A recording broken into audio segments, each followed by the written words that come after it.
yours.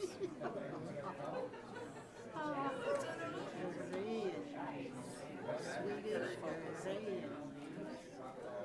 That doesn't sound too funny, does it? Swedish Korean.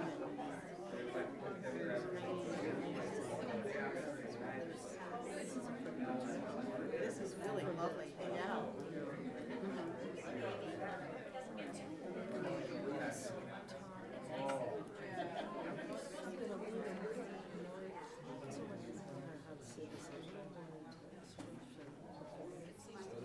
Good. That'll be lovely.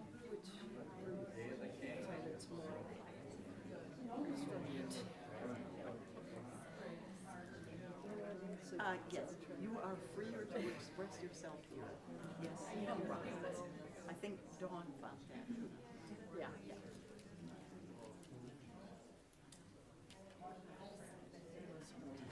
Yeah, but we haven't heard the last bell.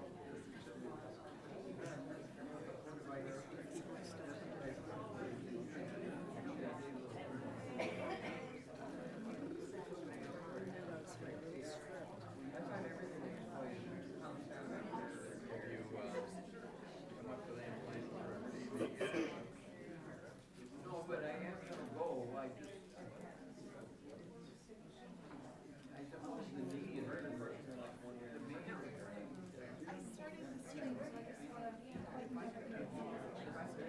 Thank you. I appreciate that. Would you tell,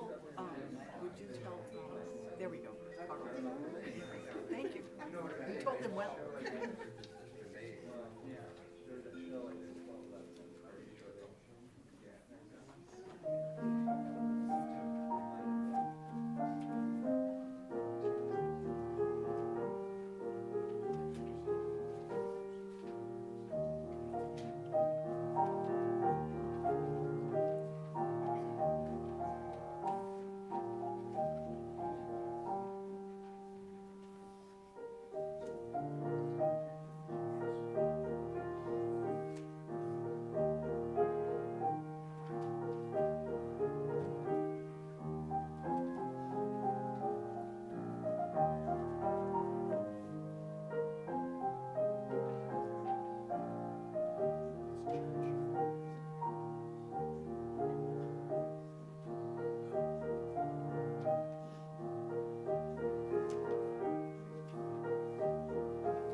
Thank you, Sandy. That was beautiful. Thank you. Good morning.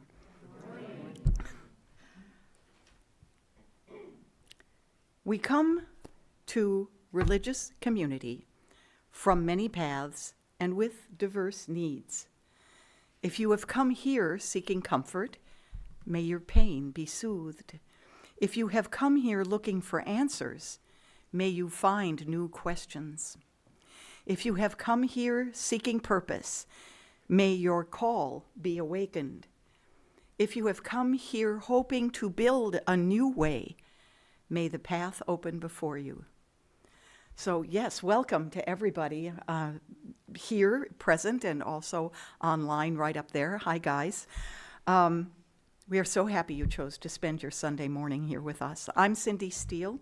I'm your service leader here today and a founding member of UUFDC. This is the first Sunday of our 30th anniversary celebration, and we are thrilled. 30 years, isn't this amazing? Many things are planned throughout the year, and we will keep you posted. Now, I am a substitute today, and I just wanted to mention this. If you saw an earlier version of the order of service, Jim Black is under the weather, so I'm substituting for him today. So, Jim, if you're watching, I hope you feel better soon. So, as part of our welcome, it's also our custom today to invite any visitors or people who haven't been here for a while to stand and introduce themselves. And if you would like to do that, please do so we can welcome you properly. Is there anyone who would like to stand? Please do so. This is my second time here. Thank you for welcoming me back. I'm Leslie Houchin-Miller. Leslie, nice to have you back. Thank you, Leslie. Thank you. Yes, please. Dorothy Scheffner, this is my first time coming to a service. I've been in the building for many events. And appreciate the welcome I got. Well, welcome. That's Dorothy.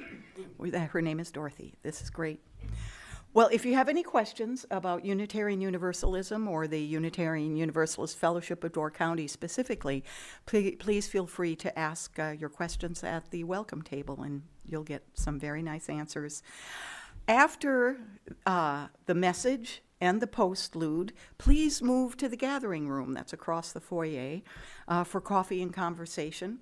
After about 10 minutes, the chimes will sound again, and that sound will bring you back to this area of the room, and we'll have a discussion with our speaker, Kathleen. And like I said, please sit on this side of the room. Could you take this moment right now to silence any cell phones or noise-making devices? And also, please make sure that your device is not using our Wi-Fi. It helps make our live streaming better if all the devices are off Wi-Fi. Okay, I'd like to draw your attention to the announcements on the back of the order of service. And I would like to make the first announcement today that there is an additional candle on our table today. It is called a Swedish grenljus, which translates as branch light. This candle honors our Ephraim ancestors, especially Johanna Oman, whose story is part of today's message. Branch candles brought light and joy to Swedish homes in the cold and dark of winter. Hand-dipped and originally made from lard, they are a Swedish winter tradition that dates back about 200 years. And come to the talk back and we'll hear more about it.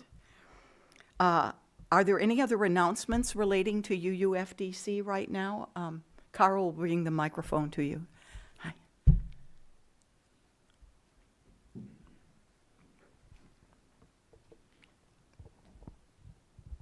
Good morning, everybody. Hi. My name's David Sherman, and I want to let you know I am running for town board supervisor of Liberty Grove. So Wow. if you Yes. if you are able to vote in Liberty Grove and you haven't already signed someone else's, you're allowed to sign two. So if you sign one other person's, that's fine. I'll be out at the front during the coffee time to collect signatures. If you wouldn't mind, I'd appreciate your support. Thank you. Thank you. Yay. Good for you. Any other announcements? Cindy? Cindy Nelson. If you are not familiar with the Door County Lecture Series, I want to advise you that next Saturday it starts 10 o'clock at DCA, and it's on the Blue Zones this year. And because Jennifer, sitting right next to Dave, didn't want to make her own announcement. She is the speaker. And I'm very excited about the whole series, but Jennifer will be speaking mostly on nutrition, my understanding. So please join us, 10 o'clock DCA. It's about an hour lecture, then there's a break for coffee and treats, and then we come back and we pound Jennifer with questions. So I'd love to see many of you there. I think it'll be very interesting. Is that next Saturday? Next Saturday. Okay, next Saturday at 10 a.m. Thank you, Jennifer. Good luck with that. We have an announcement in the back. Our own Sarah. Have you ever left service and said, oh, darn it, I wish I would have spoken to so-and-so. I saw them there, but I didn't even get a chance to say hello. Well, I have a remedy for that. In February, we are looking for greeters and vergers, and that is an excellent opportunity. You'll be here bright and early, and you'll see everyone that comes in the door and get to give them a greedy, hearty hello. And I just thank each and every one of you for greeting each other, even if you're not a greeter. We are such a welcoming community, and it is beautiful, and you can feel it, and it's a gift that I'm so glad we talk about, because we shall not take it for granted. This is true, yes. It is fun being a greeter. I've been a greeter many times. Yes. You get lots of hugs. If hugs are your thing, you get lots of hugs. Any other announcements? Thank you, Carl. Thank you. It is my honor this morning to introduce a longtime Door County resident, Kathleen Harris. Kathleen has worked for nearly 25 years as a full-time naturalist at Peninsula State Park, where she led environmental education and interpretive programs for both visitors and school programs. Since 2020, Kathleen has served as educator for the Ephraim Historical Foundation, teaching local history. She authored From the Lookout, Peninsula State Park's Summer Camp for Girls. And she writes poetry. Her work appears in collections like Halfway to the North Pole, Door County in Poetry. I love that title, Halfway to the North Pole. Okay, today is Kathleen's 6th time to speak here at the fellowship, and we're glad to have you back. Thank you so much. So we begin our service now with the chalice lighting and the opening words.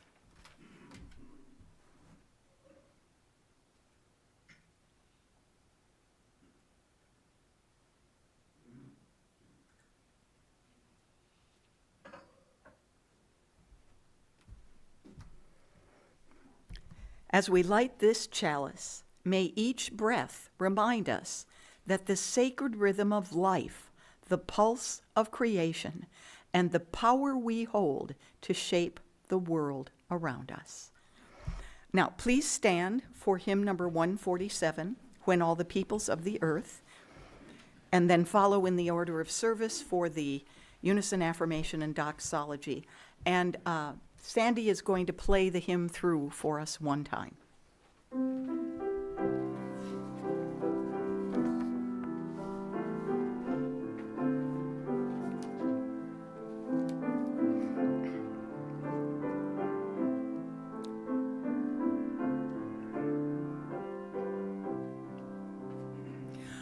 When all the peoples on this earth know deep inside their precious worth, when every single soul is free, we'll earn the name humanity. The choice to be the best we can begins the day we say I am. The unity for which we sigh will never come through hate or lie. The lights of Kwanzaa now proclaim that when we share our inner flame and nurture root and branch with pride, we'll harvest peace both far and wide. Thank you. And now, please say with me, we gather together to seek knowledge and wisdom, to explore freely the vast reaches of mind and spirit, to celebrate within a caring community those truths, ancient and modern, which give meaning and direction to our lives.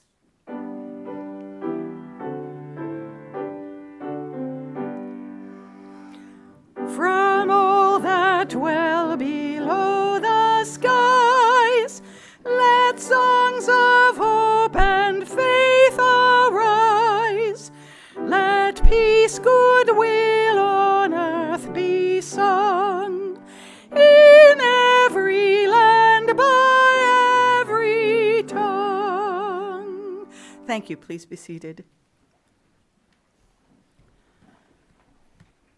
It's the time for joys and concerns, and we all know, of course, that sharing a joy can lift us all, while sharing a concern can lighten a load. So again, the mic will be brought to you. Is there something you have to say that would lift or lighten? Meg? I didn't know this was going to be a joy until just minutes ago, but I, in April, will be visiting the Blue Zone. So I'm really excited to hear what Jennifer has to say about that. And you'll have to tell me what I should be bringing back from that. And the trip, just briefly, I wouldn't have mentioned this, but is Friendship Force. It's an organization started by Jimmy Carter to promote peace and cultural understanding. And so the Blue Zone is going to be an interesting thing that we'll be exploring after. Thank you. Are there any other joys and concerns? Okay, thank you, Carl.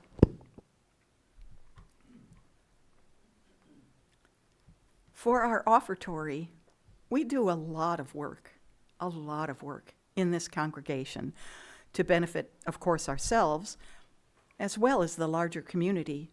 We're working very hard this year to assist the local food pantry while also supporting 3 community partners. Please give generously. Gifts can also be made online at uufdc.org. Thank you.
So we can contemplate the beautiful flames that are on our table as we let ourselves rest for a moment to calm inner thoughts and quandaries and listen to the sound of the quiet.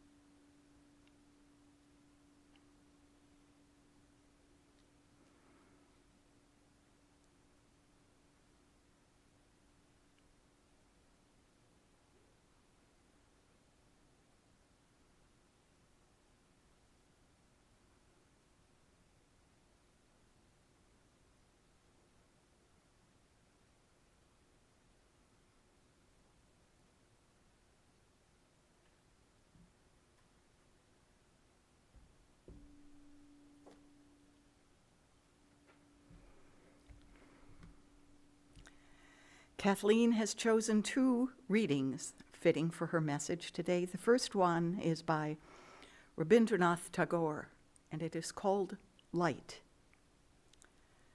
Light, my light, the world-filling light, the eye-kissing light, heart-sweetening light.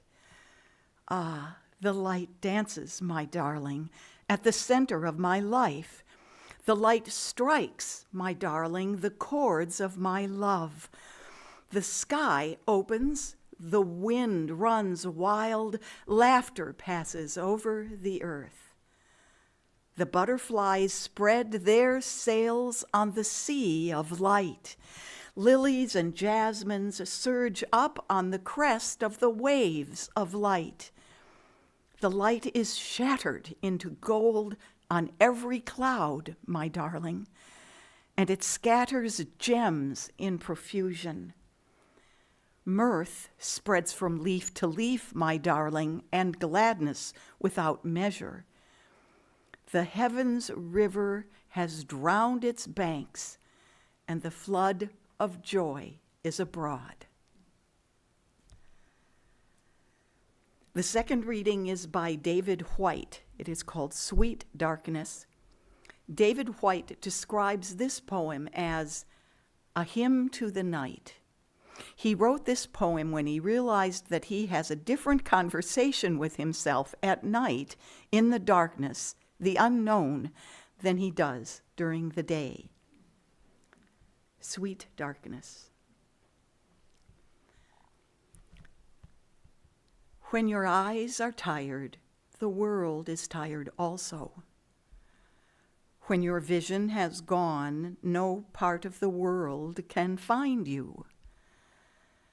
Time to go into the dark where the night has eyes to recognize its own. There you can be sure you are not beyond love. The dark will be your womb tonight. The night will give you a horizon further than you can see. You must learn one thing. The world was made to be free in. Give up all other worlds except the one to which you belong.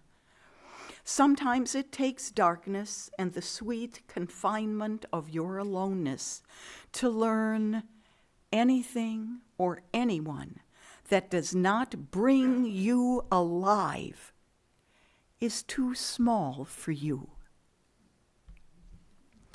And now Kathleen's message. Welcome to the season of light.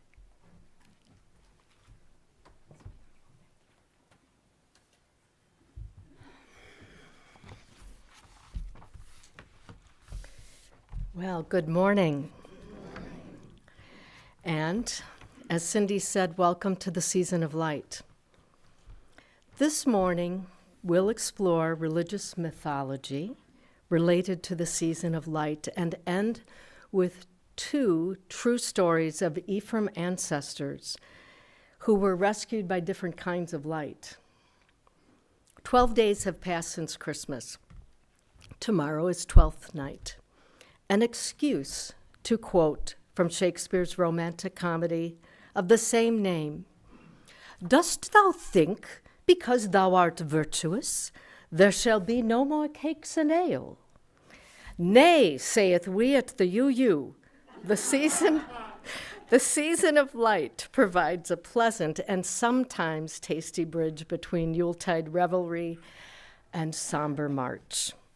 During winter season of light, night skies are often pitch black. Stars seem brighter and truly are, because our evening skies now face away from the center of the Milky Way galaxy and toward the outer regions of its spiral arm, where there are less stars and so less background light. Mother Earth, or Zemlya, as my Slavic ancestors called her, begins tilting back toward the sun, giving us 8 more minutes of daylight since winter solstice. By the end of January, we'll have gained about 50 minutes. Ancient people noticed these changes, the way sunlight increases and eventually brings rebirth to the natural world. It's easy to see how the mysterious power of light became part of cultural traditions and spiritual rituals. Some religions call the season of light Epiphany.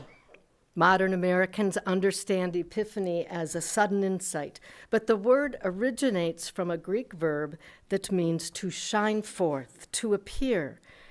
For Christian churches, Epiphany begins on January 6th with the visit of the Magi. They may have journeyed nearly 1,000 miles from present-day Iran to Bethlehem, led by a star or a comet or a conjunction of planets. Who knows for sure? The Magi were scholar astronomers, perhaps priests. Some Spanish-speaking cultures and Latino communities in the United States call Epiphany Dia de los Reyes, Day of the Kings, and celebrate by baking Rosca de Reyes, Wreath of Kings, a sweet, citrus-flavored yeast bread. France has its own version, a puff pastry with almond cream filling, galette de roi, king cake. A small ceramic figure is baked inside that cake, and if you find it, you will be named king or queen for the day. Just don't break a tooth doing so. Epiphany traditions in Eastern, Oriental, and Coptic Orthodox churches do not emphasize the Magi's visit, but instead the baptism of Jesus.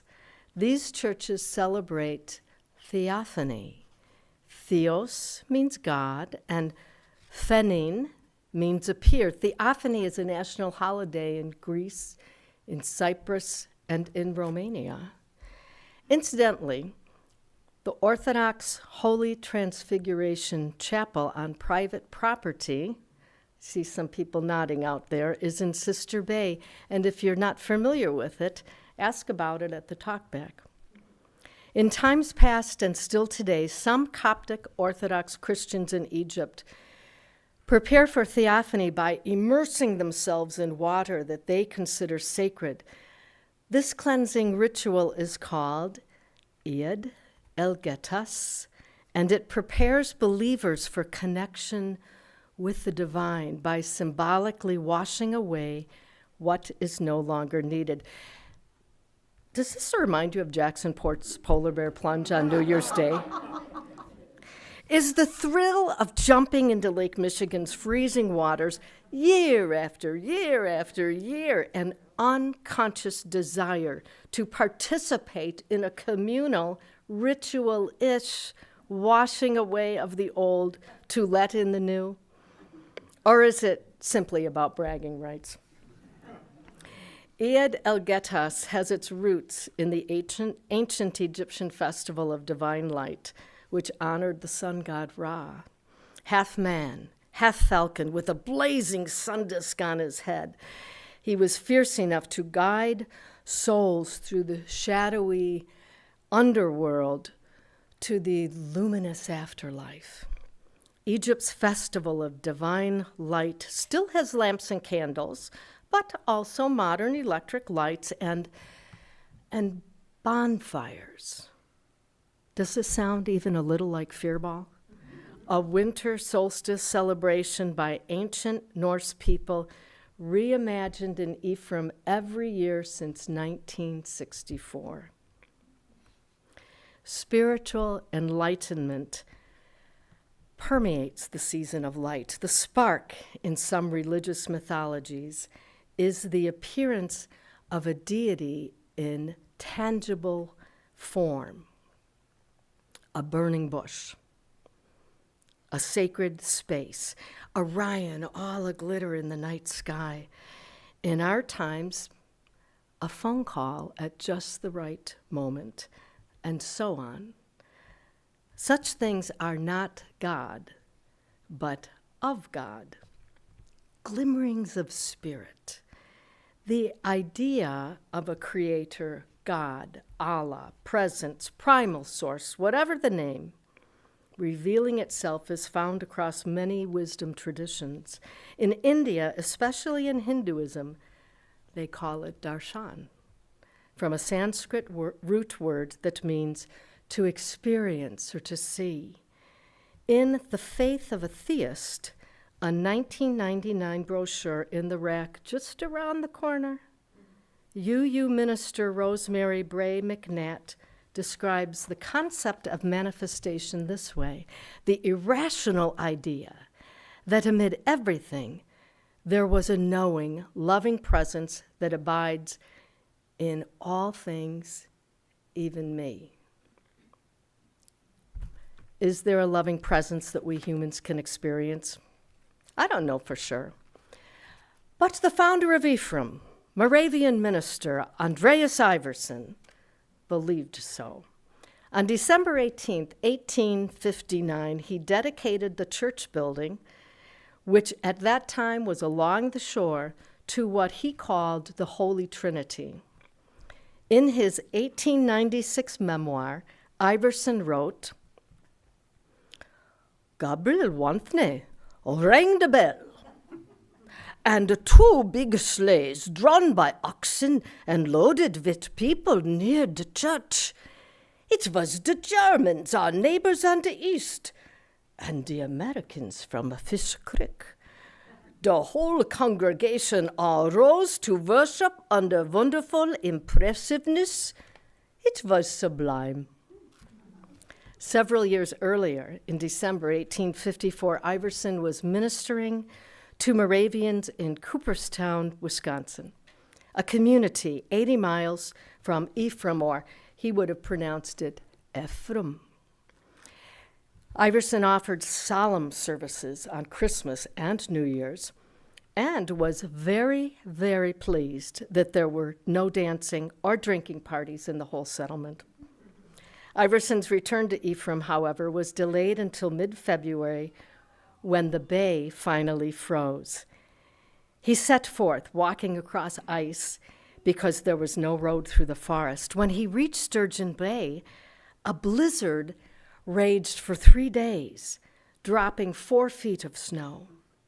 When it ended, Iverson borrowed 7-foot-long Norwegian skis, pulled on thick wool socks, Indian rubber boots, a wool cap to cover his ears, and a knee-length coat lined with flannel before setting off. At first he made good time, stopping to rest at a little bay called Egg Harbor. He was tired and thirsty, but found no water, so continued. Darkness fell. A few miles past Fish Creek on the distant shore, a single light burned from a window. "Just then," wrote Iverson, "a violent northeaster swept right against me, whirling and swirling clouds of loose snow. Suddenly, his right knee buckled, but that window light beckoned him. So he inched slowly forward, reaching land around 10 that night. Iverson hastily unstrapped his faithful skis, shoved them in a snowbank, and crawled up the steep embankment. In a loud voice, I shouted toward heaven my burning praise, just like a Methodist. Then gently knocked on the door. Evan Nelson and his wife Ingeborg welcomed Iverson in amazement. They gave him dry clothes, bread, warm potatoes, and good strong coffee. You know Iverson's place of refuge as Nelson's picnic area in Peninsula State Park. A single light can drive out darkness, even when darkness becomes impalpable and elusive. On May 24th, 1883, an anonymous person submitted a plea in the Door County Advocate. Mrs. S. Ammon of Ephraim, who was adjudged insane about 2 years ago and conveyed to the Northern Hospital at Oshkosh, is reported by the physicians to be improving very slowly. She is not so crazy and can write sensible letters home.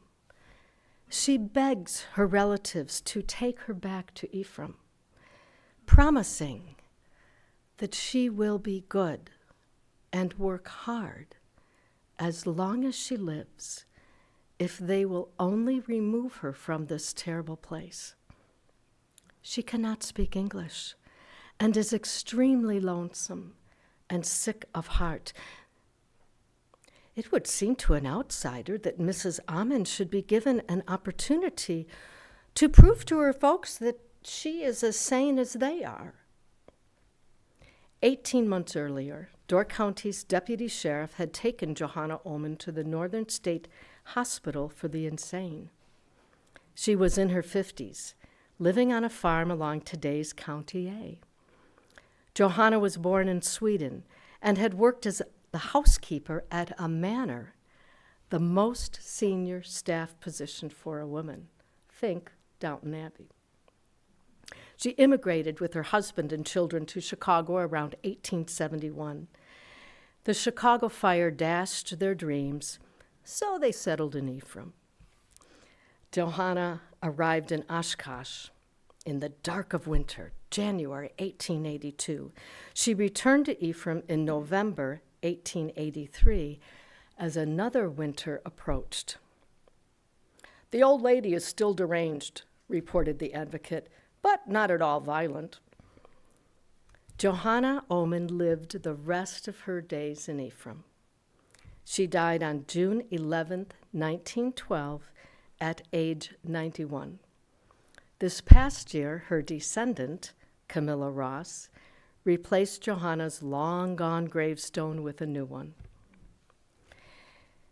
What can we learn from these stories of ancestors rescued from darkness by light during long ago seasons of light? What saved them? A single lamp in a window, an advocate who spoke up, their own determination to be brave despite feeling afraid, divine intervention. "Darkness cannot drive out darkness," said Martin Luther King in 1963. "Only light can do that. Hate cannot drive out hate. Only love can do that." A few years later, King added, "I've decided to stick with love, for I know that love is ultimately the only answer to humankind's problems." Strong, demanding love, even if some consider the light of love emotional bosh. King talked about love everywhere. Carrying hate had become too much of a burden. He and others compared love to divine light, believing that both were ubiquitous, omnipresent, and when paired with wisdom, illuminated everything, even the darkness of our own morally imperfect selves. "I have decided to love," said King. 60 years later, it's our turn to choose. In this season of light, what will it be?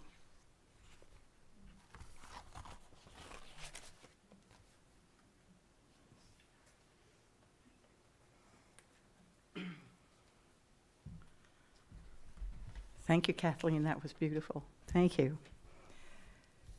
Now, please stand for the hymn number 226, People Look East. And I want to draw your attention to the beginnings of each of the verses. People look east, comma. Or people, comma, look east. That's a whole sentence, people, comma, and it's also a command. Okay. Furrows, be glad. That's the beginning of the second verse. Furrows, be glad. Another command. And then in the third verse, stars, keep watch. A third command. Now, I noticed a little lack of enthusiasm when we were singing before. Okay? I was tempted to stop us, but no, I decided not to do that. But right now, I expect you to be commanding.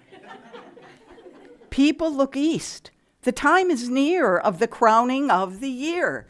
That is very enthusiastic. Please sing it that way. There we go.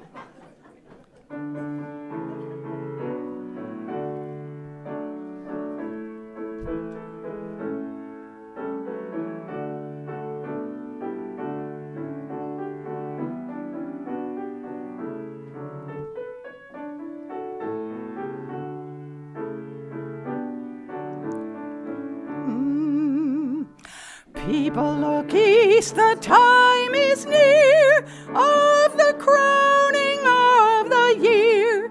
Make your house fair as you are able. Trim the hearth and set the table. People, look east and sing today.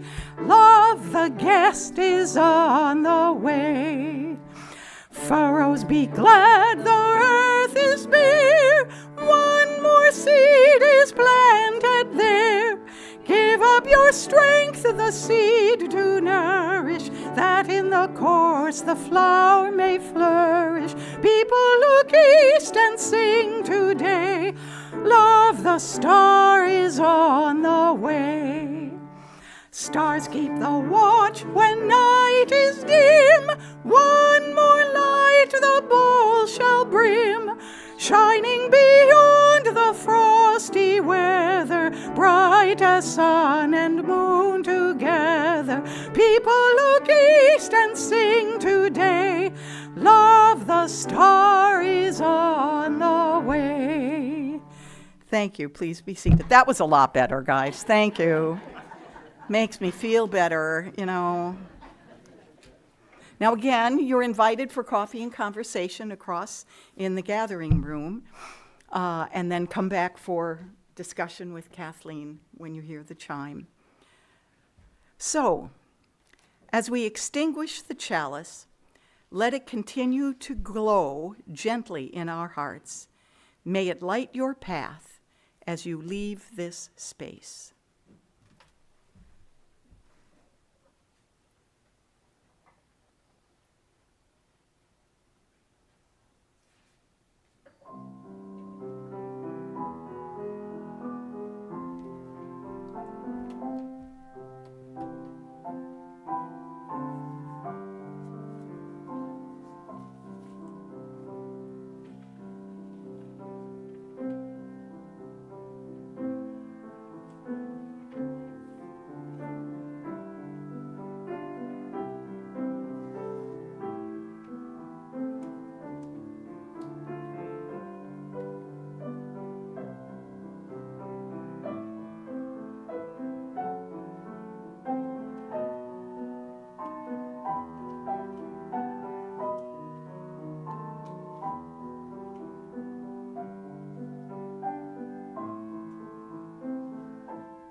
Wasn't